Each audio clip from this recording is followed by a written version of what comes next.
Ada yang kedip-kedip jadi meruangan ya? Tadi padahal nggak apa-apa. Iya, tadi nggak apa-apa. Oke, nanti kita menyesuaikan. Oke, baik, waktu sebelumnya diserahkan kepada Dera, silakan presentasi. Oke, baik, terima kasih untuk waktu yang telah diberikan oleh Pak Berton. Sebelumnya selamat pagi kepada Bapak Ibu penguji, selamat pagi kepada Guru Jatuh dan Pak Tatak serta guru pembimbing saya Pak Berton. Sebelum saya mempresentasikan hasil penelitian saya, izinkan saya memperkenalkan nama saya Maria Vanessa Kete dari kelas 12 MIPA 2, dan pada kesempatan kali ini saya akan mempresentasikan hasil penelitian karya ilmiah saya dengan judul Dampak Olahraga pada Kesehatan Mental. Pertama-tama yang melatar belakangi saya memiliki judul dengan dampak olahraga pada kesehatan mental. Yang pertama, saat ini saya melihat banyak individu yang masih kurang percaya diri, merasa cemas, takut, dan mudah marah.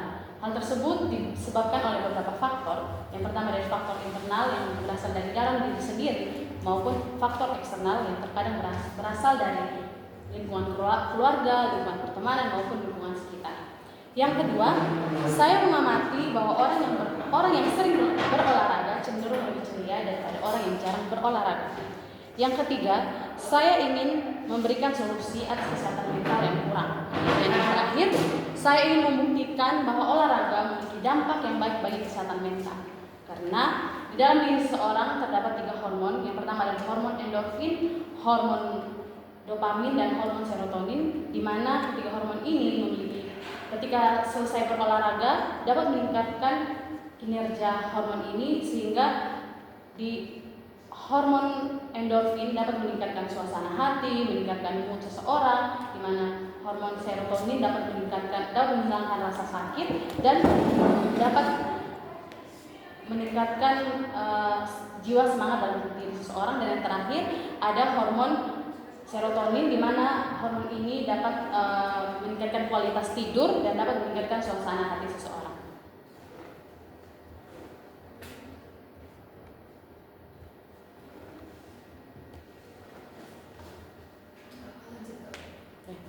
Selanjutnya rumusan masalah dari penelitian saya. Yang pertama, bagaimana cara meningkatkan kesehatan mental seseorang. Yang kedua, bagaimana hubungan antara berolahraga dan kesehatan mental. Oleh karena itu, tujuan penelitian saya yang pertama, mengidentifikasi cara meningkatkan kesehatan mental seseorang.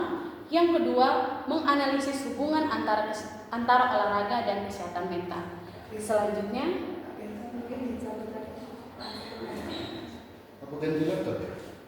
Enggak ada kabel.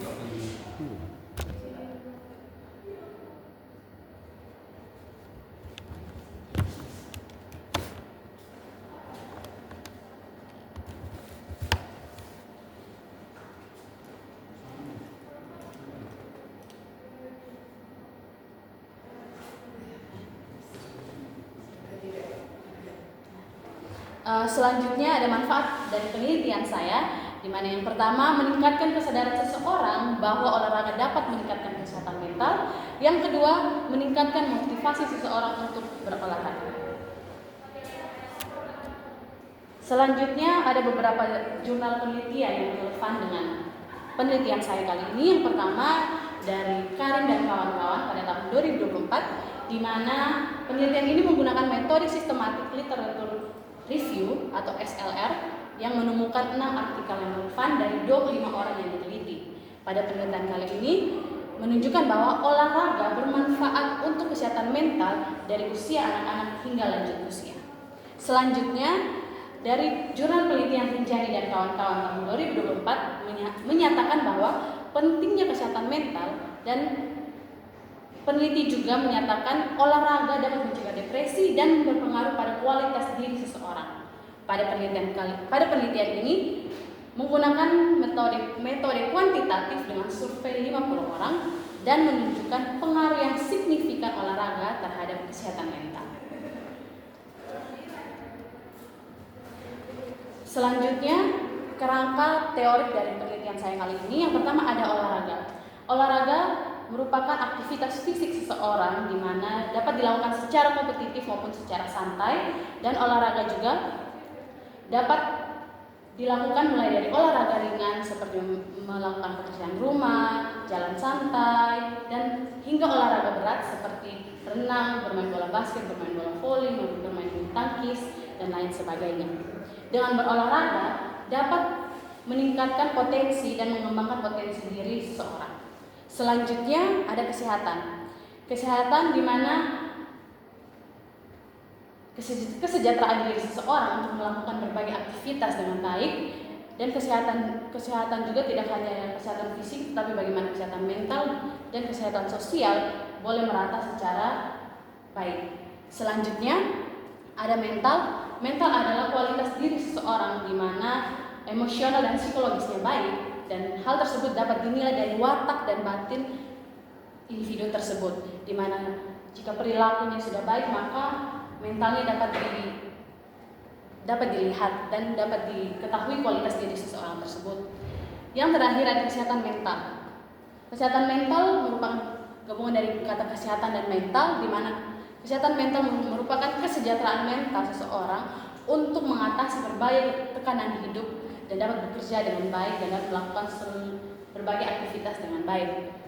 Kesehatan mental dapat dipengaruhi oleh beberapa faktor, yaitu faktor sosial dan faktor ekonomi. Faktor sosial bisa dipengaruhi bagaimana cara bersosialisasi, bagaimana cara orang tersebut berolahraga, dan faktor ekonomi dapat dilihat dari finansial, sehingga finansial tersebut dapat berpengaruh pada gaya hidup seseorang.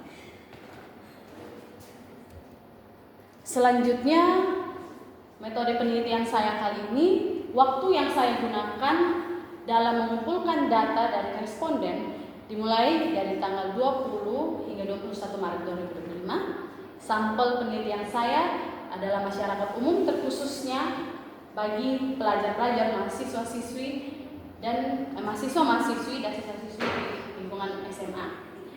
Metode yang saya gunakan pada penelitian kali ini adalah metode kualitatif, di mana metode ini meneliti responden tidak secara langsung tetapi dapat mendapatkan jawaban dari responden dengan tidak harus bertatap muka. Instrumen penelitian yang saya gunakan adalah kuesioner, di mana kuesioner ini saya sebarkan melalui Google Form, di mana tujuan saya agar waktunya lebih efisien dan responden dapat mengisinya dengan baik. Dan yang terakhir ada jumlah responden saya. Di sini jumlah responden yang saya dapatkan adalah 34 responden. Mengapa demikian? Karena menurut saya dengan 34 responden ini sudah mencukupi data yang saya perlukan. Kendala yang saya alami ketika meneliti atau mendapatkan data-data dari responden yaitu menyesuaikan waktu antara dari pelajar, siswa-siswi SMA hingga mahasiswa, sehingga saya dapat menjelaskan tujuan penelitian saya membagikan kuesioner kepada responden untuk apa. Selanjutnya ada hasil penelitian dan pembahasan. Yang pertama, dari 34 responden, 52,9% sering berolahraga dan 47,1% tidak sering berolahraga. Selanjutnya, dari 34 responden, 90,9% merasa lebih sehat ketika selesai berolahraga dan 9,1% merasa tidak sehat ketika selesai berolahraga. Selanjutnya ada frekuensi waktu yang dilakukan oleh responden selama seminggu. Yang pertama, 44,1% berolahraga seminggu sekali, 32,4% berolahraga 2-3 kali seminggu, dan 17,6% berolahraga 3-4 kali seminggu. Selanjutnya, jenis olahraga yang dilakukan oleh para responden sebanyak 44,1% sering melakukan jogging, 20,6% bermain bulu tangkis, dan 8,8% bermain basket, serta ada beberapa persen lainnya di mana push up, renang, sit up, lari sore, dan lain sebagainya. Selanjutnya, perasaan yang dirasakan oleh responden sebelum berolahraga, di mana menunjukkan bahwa 70,6% responden merasa malas dan 14,7% merasa kemudian. Selanjutnya, setelah berolahraga, 47,1% merasa lebih bersemangat, 29,4% merasa senang, dan 17,6% merasa capek.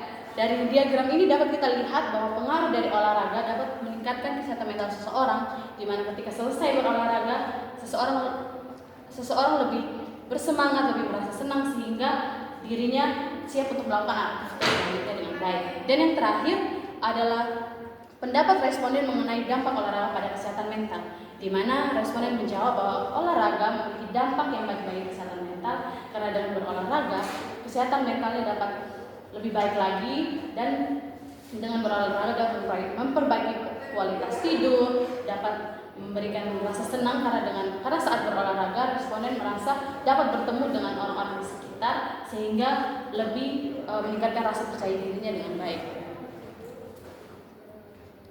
Selanjutnya ada kesimpulan dari penelitian saya. Yang pertama, pada zaman yang semakin berkembang ini banyak faktor yang dapat mempengaruhi kesehatan mental seseorang, mulai dari pola tidur, pekerjaan, lingkungan sekitar, dan berbagai hal. Oleh karena itu, olahraga hadir sebagai salah satu solusi yang penting untuk meningkatkan atau mempertahankan kesehatan mental. Dengan berolahraga, kesehatan mental memang tidak terus meningkat, tapi dengan berolahraga dapat menjaga kesehatan mental lebih baik lagi daripada sebelumnya. Dengan berolahraga juga dapat mengurangi kecemasan seseorang, meningkatkan rasa percaya diri, serta memperbaiki pola tidur. Berbagai jenis olahraga dapat dilakukan orang-orang untuk meningkatkan dan menjaga kesehatan mental dengan baik.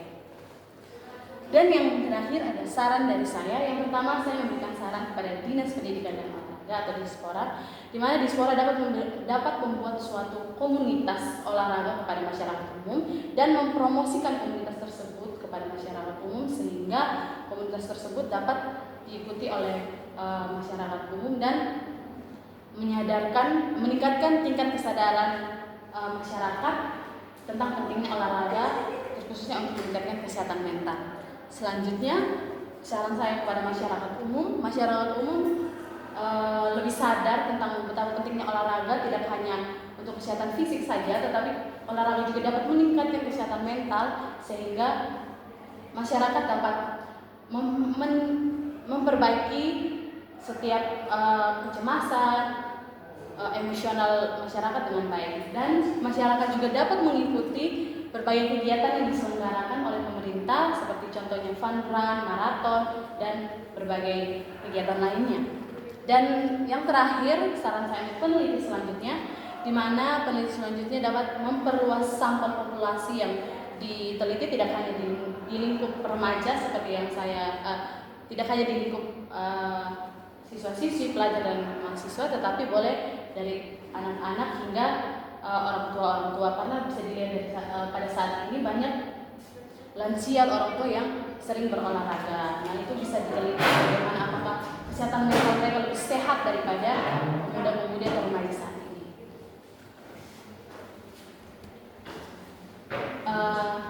Demikian presentasi hasil penelitian dari saya. Terima kasih untuk kesempatan mendengarkan saya. Saya kembalikan ke moderator. Oke, baik. Terima kasih Tiara untuk pemaparannya. Nanti kamu akan diberi waktu 30 menit untuk tanya jawab. Nanti langsung gantian mengalir aja dulu, langsung tanya jawab. Itu untuk penguji ya persilakan untuk bertanya. Terima kasih. HP-nya mungkin daripada kamu catat, HP-nya untuk rekaman suara. Oke, Bu.